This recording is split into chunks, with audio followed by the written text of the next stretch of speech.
pharyngeal test that we're going through just now. This is really a combined test checking for your upper back, so your thoracic spine, the extension that you've got there, and that's the ability for these joints just here to move backwards.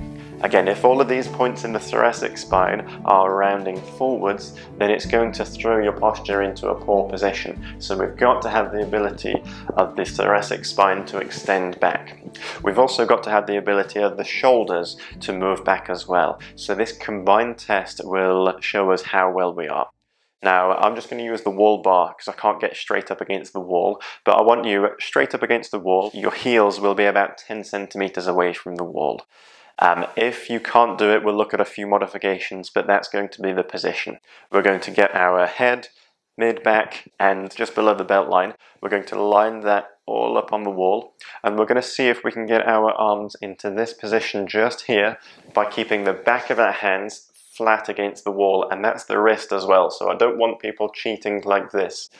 So we'll see if we can get into this position, and then we'll see if we need to come back and sort of do a few modifications. That'll be the point where we're going to take the reference point from, because I don't really want you cheating to be able to get yourself into the position. That's not the idea. We're looking at how far we can go into the position by maintaining perfect form. So you might need someone just to stand next to you to see if your head's coming away, or to see how far away the wrists are from the wall. Again, having someone take a photo of you whilst you're doing this is a really good before and after. So I'll just show you the setup, but again, ideally I'd be up against a flat wall, but we're just going to indicate using the this level of the wall bars just here. So I'm going to have my feet 10 centimeters away. I would have my back all on a particular, all lined up against the wall. And then I'm bringing my elbows up to 90 degrees and I'm seeing if I can get into this position just there.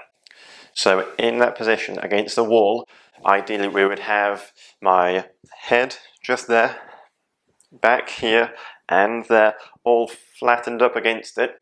My elbow is going to be there and my wrist is going to be there as well on both sides. So we can check for symmetry both sides and see if you can do that position.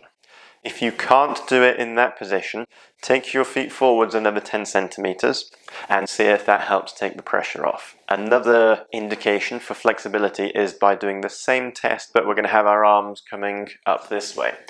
So we're in the same position, arms up, and we're seeing if we can reach up overhead and get our fingertips and wrists flat up against the wall. And that, again, that's just another direction that we can use to check our flexibility. If we realize that these areas are stiff, try and feel whereabouts it's stiffer.